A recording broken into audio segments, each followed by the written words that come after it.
Bonjour à tous et bienvenue dans cette matinale du 9 mai 2017. Je suis Lucas Roudeluse pour CMC Markets.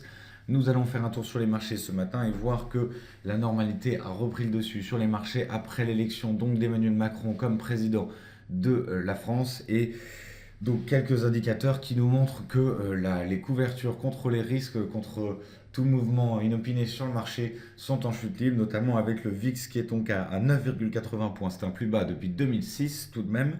Et puis le VICAC qui est un plus bas depuis mi-mars. À l'heure actuelle, il a 500 millions d'euros d'achat, 500 millions d'euros d'actions négociées. Donc un marché qui est en train de reprendre et puis qui reprend une légère marche en avant puisque nous avions eu un gap hier dû à la vente de la nouvelle de l'élection d'Emmanuel Macron. Selon l'adage connu en finance en anglais, buy the rumor, sell the fact, acheter la rumeur, vendre le fait. Et donc la nouvelle a été vendue par les marchés tout simplement une fois que le risque était écarté. Mais on voit bien que ce marché tente de reprendre tout de suite des couleurs.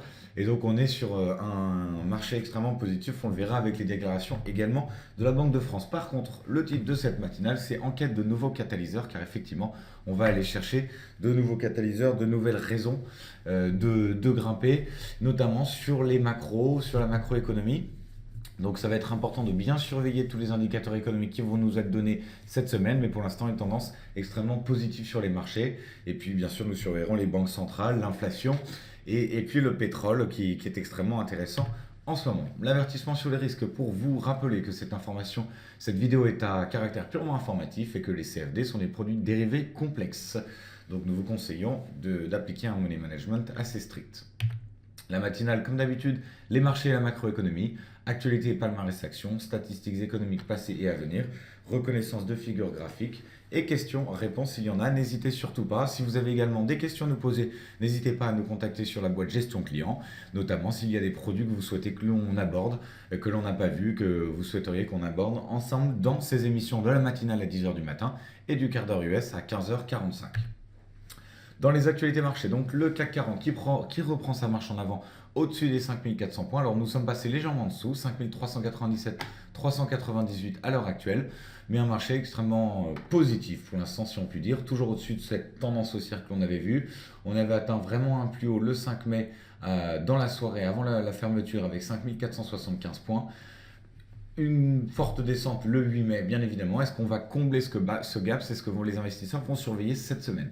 Le DAX, lui, qui est allé chercher son plus haut historique à 12 741 points et qui se situe juste en dessous des 7 230 points. 12 730 points, donc nous sommes à 12 728 à l'heure actuelle, mais toujours positif. La plupart des indices sont en positif, à part le S&P qui est légèrement positif, à l'équilibre pour l'instant. Le dollar index, lui, qui va tester à nouveau les 99,21 points. On va garder un œil sur ce niveau important, puisque on va attendre, on le verra, la Fed qui aura deux de ses représentants qui parleront cette semaine, mais un dollar index qui va tester à nouveau ce point-là. L'or qui revient tester les 1226 dollars, support depuis plusieurs séances, qui est pile dessus à l'heure actuelle. Si on a des investisseurs qui se focalisent sur les indices et qui sont extrêmement positifs sur les indices, on pourra avoir tout simplement un or qui consolide. Ça arrive très fréquemment, tout comme le yen, on voit le dollar yen en hausse, pound yen en hausse, euro yen en hausse, donc les valeurs refuges qui sont peut-être un peu moins recherchées dès ce début de semaine à avoir sur l'évolution de cette semaine, des mercredis, des jeudis. Le pétrole donc qui a repris 3 dollars depuis vendredi et qui se situe maintenant autour des 46,5 dollars. Voilà, on avait connu un point bas sur ce pétrole qui avait vraiment bien chuté. Maintenant, on est en train de se reprendre, donc il va falloir le surveiller. On aura évidemment, comme d'habitude, chaque semaine, les stocks de pétrole qui nous seront donnés. Donc à surveiller, bien évidemment, les stocks de pétrole, pour rappel, c'est tous les mercredis à 16h30. On attend moins 1,75 million de barils par rapport à moins 930 000 la période précédente. À surveiller, puisqu'évidemment, on sait qu'il y a quand même une baisse de la demande, mais une augmentation de l'offre du côté américain, ce qui compense avec les accords de l'OPEP. L'euro-dollar de son côté teste son support à 1,0904. Il a rebondi un petit peu dessus 1,092425 à l'heure actuelle. Voilà, aller chercher toujours les 1,0930 sur la hausse et 1,0950. Les niveaux n'ont pas tellement changé finalement, à part du côté des indices. Mais sinon, on va rester sur les mêmes niveaux. Mais voilà, une consolidation qui était quelque part attendue. Je sais que certains de nos clients nous appelaient vendredi pour savoir. Et c'est vrai qu'on s'attendait un petit peu à ce que les marchés vendent cette nouvelle. Les actualités macroéconomiques, donc, après cette victoire très attendue d'Emmanuel Macron, le marché a consolidé et pourrait repartir dès aujourd'hui. Les élections législatives qui sont la prochaine échéance en France. Et enfin, deux responsables de la Fed qui doivent prendre la parole cette semaine, Eric Rosengren, le président de la Fed de Boston, et Robert Kaplan, son homologue de l'antenne de Dallas. Donc ce sera suivi évidemment puisque les banques centrales, ce seront les prochains sujets assez importants, même si il faut garder en ligne de mire les élections en Italie qui pourraient être anticipées. Donc faire très attention à ça. Et puis évidemment les élections législatives au Royaume-Uni. Dans les actualités palmarès actions, dans les entreprises, nous avons Airbus qui pourra avoir besoin de 12 à 18 mois supplémentaires pour résoudre les problèmes techniques de l'avion transport militaire A400M, selon les conclusions d'un rapport confidentiel du ministre allemand de la Défense. Eurotunnel qui a engagé une opération de refinancement de sa dette censée lui permettre de réduire significativement ses coûts financiers. Parmalat qui a confirmé ses prévisions en 2017 après un chiffre d'affaires en hausse de 11,3%. Endesa donc, qui a accusé une baisse de 26% de son résultat net au premier trimestre. Et enfin Munich, le géant allemand de la réassurance, a publié mardi un bénéfice net en hausse, 557 millions d'euros, ce qui lui permet de confirmer sa prévision de résultat annuel. Du côté des meilleures performances, on a Lafarge, Vivendi, Schneider, BNP et ArcelorMittal. Voilà les banquiers qui peuvent performer et qui reprennent un petit peu de couleur. On voit que les pourcentages de hausse sont assez intéressants par rapport au pourcentage de baisse. Et dans les baisses, on va retrouver Solvay, mais surtout Renault, Valeo, Michelin, Peugeot, deux secteurs automobiles et deux secteurs donc, qui sont reliés directement à l'automobile, Valeo et Michelin, tout simplement parce qu'il y a une déclaration de la Banque de France qui tape sur une croissance de 0,5% au deuxième trimestre et qui a déclaré, je cite, tous les secteurs sont en croissance à l'exception de l'industrie automobile.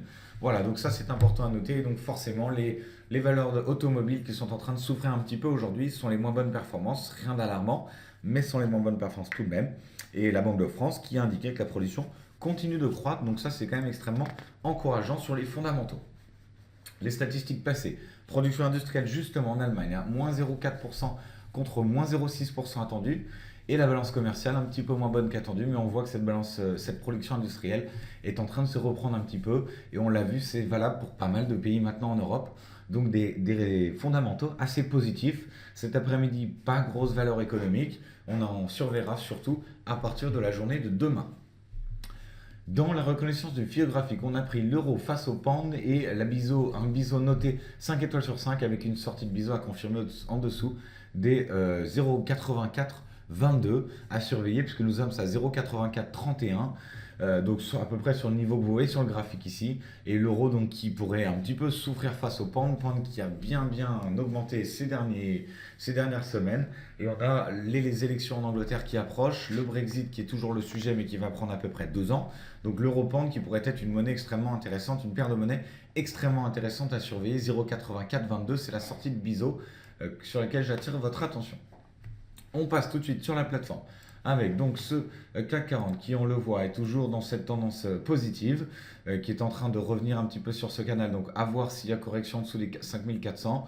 Est-ce qu'on fera un pullback sur le haut de cette droite? Mais en tout cas, on va surveiller ces niveaux bien évidemment, et puis voir à quel niveau on pourrait consolider, jusqu'à quel niveau on pourrait consolider, où serait le rebond. Et je pense qu'on peut très largement se fier sur les niveaux que nous avons vus hier, c'est-à-dire 5380 et 5370 qui peuvent être des niveaux d'achat si jamais on devait se replier, ou peut-être des niveaux de vente si on devait passer bien en dessous, puisque on aura à ce moment-là du support que l'on a vu hier, alors que hier était quand même une journée importante.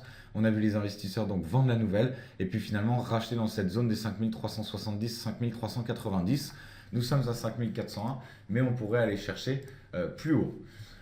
Le DAX a fait un petit peu la même configuration hier, même s'il n'a pas enclenché tout de suite, sur le graphique du moins, puisqu'on a un DAX qui trade la nuit également. Mais vous voyez, dès 8h du matin, on a une chute de l'indice allemand et donc cette reprise dès 11h midi avec donc cette zone qui est travaillée, les 12 700 points qui semblent être intéressants, 12 730, mais on pourrait facilement aller rechercher à nouveau des niveaux un petit peu plus hauts.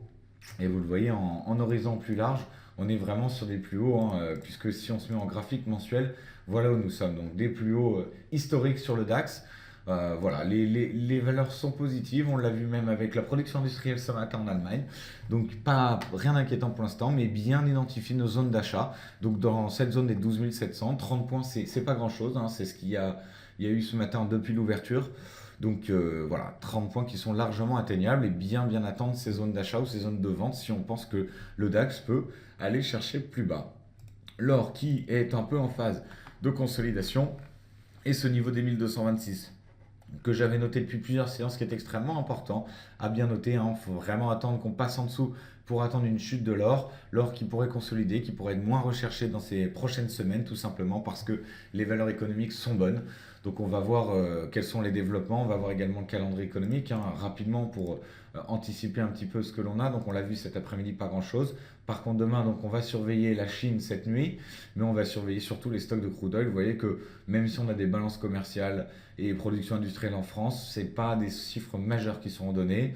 Jeudi un petit peu plus avec la production industrielle au Royaume-Uni, le taux directeur et puis les demandes d'allocation chômage aux États-Unis. Et puis vendredi, journée un petit peu plus chargée qu'on surveillera évidemment avec la plus grande attention. Voilà pour les valeurs économiques qu'il faudra surveiller, mais on peut aller identifier nos zones d'achat, nos zones de vente avec un money management strict qui va nous permettre d'aller chercher quelques mouvements. Le pétrole, lui, s'est repris, on l'a vu depuis ces 43,5 dollars touchés. Donc 43,5 qu'on va évidemment surveiller, mais on va attendre que ce pétrole repasse les 47,10 avant de pouvoir parler vraiment d'une reprise vers les 50 dollars. Donc on doit rester extrêmement vigilant sur ce pétrole et les stocks de crude oil nous donneront une indication demain, mais rien n'est impossible. On peut très bien repartir à la baisse sur ce pétrole, donc faire attention. Et vous voyez 3 dollars qui sont repris en quelques jours. Donc c'est intéressant entre vendredi et mardi. On va devoir travailler là aussi des niveaux et très consciencieusement puisque le pétrole, pour l'instant, on est sur deux phases un petit peu contradictoires avec d'un côté l'OPEP et d'un côté les États-Unis. Donc on sait qu'il y a un ralentissement de la demande, mais on sait aussi qu'il y a tout de même l'augmentation constante de la production aux États-Unis et qui relativise d'un autre côté avec l'espoir d'une prolongation des réductions de production décidées par l'OPEP. Voilà, on l'a vu, c'est demain à 16h30 qu'on a les stocks de pétrole qui vont nous indiquer un petit peu plus. L'euro-dollar, lui, consolide, alors toujours dans cette phase ascendante, mais un 1,0904 qui est très important. On s'en approche à l'heure actuelle, on a un 0,918, mais vous voyez un 0,904, cette ligne violette que j'avais tracée avec vous et qui est extrêmement importante, vous le voyez, à quel point c'est un point qu'on a travaillé depuis le 24 avril. Donc on va devoir attendre de voir si on touche dessus et si on va aller chercher plus haut. À plus court terme, 1,0930, mais surtout 1,0950. Donc on est en cette zone, 1,0904, 1,0950 sur l'euro-dollar. Il va falloir attendre de voir ce qui se passe dessus. Si on devait descendre sur le 1,0904, alors on pourrait aller chercher plus bas, les 1,0851 facilement. Voilà, l'euro qui pourrait vraiment, même s'il a profité de cet effet rassurant de l'élection de Macron entre les deux tours, etc., on va attendre de voir qu'est-ce qu'il en est, notamment par rapport au dollar, qui pourrait se renforcer un petit peu. Le dollar, justement, c'est le dollar index. Et donc, on le voit sur un graphique 2 heures. On est sur des niveaux intéressants que nous travaillons depuis plusieurs séances. Et donc, surtout les 99,07, voilà, sur lesquels nous approchons à l'heure actuelle. 99,07, 99,21 à l'heure actuelle à surveiller à très court terme. 98,80 à la chute. Si le dollar devait consolider un petit peu plus, c'est une possibilité. En tout cas, sur un horizon plus large, on voit bien que nous sommes dans un range depuis le 24 avril, donc depuis le premier tour des élections. Et est-ce qu'on va essayer d'aller combler ce gap? C'est une possibilité, ça arrive sur les marchés qu'on aille chercher ce gap. Mais pour l'instant, vous voyez, on a besoin de sortir de ces niveaux que je vous identifie en orange. 99,21 doit être dépassé très franchement pour aller chercher le gap du 24 avril. L'Europound, on l'a vu, donc à surveiller, 0,8422 à surveiller absolument. Alors, je vais enlever cet encadré. Voilà, on va l'enlever et puis on va aller tracer ensemble le 0,8422 puisque c'est un niveau donc important pour nous maintenant pour voir si on va casser déjà le biseau et puis si on va chercher plus bas puisque l'euro lui, même s'il se porte bien, même s'il a repris du terrain face au dollar, on voyait qu'il était quand même en phase descendante, notamment depuis le 5 mai. Et puis à horizon plus large, Vous voyez qu'on peut aller chercher plus bas, 0,83, 0,4 est une possibilité. On est quand même sur une phase descendante depuis la mi-mars, donc faire très attention sur cet Europente qui pourrait être intéressant puisque les échéances sont importantes sur le Royaume-Uni et sur l'Europe. Voilà, dernièrement, donc on note bien que le CAD yen est en hausse, l'euro yen est en hausse, le pound yen est en hausse et le dollar yen est en hausse. Donc le yen qui perd du terrain face à la plupart des principales monnaies que nous surveillons régulièrement. Donc le dollar yen qui est en train de bien se reprendre, hein, puisque nous sommes proches des 114. Et sur horizon large, vous voyez qu'on va devoir taper là aussi, on va devoir aller chercher les 114,20 pour aller chercher plus haut, mais on peut largement revenir sur des niveaux de 115. Voilà, je vous remercie d'avoir suivi cette session. Je vous retrouverai dès 15h45 pour un point sur les marchés US. Et n'oubliez pas donc, pour ceux qui ne suivraient pas l'émission cet après-midi, de bien suivre les stocks de pétrole dès demain à 16h30. Je vous remercie, je vous souhaite à tous une excellente journée. Au revoir, à tout à l'heure.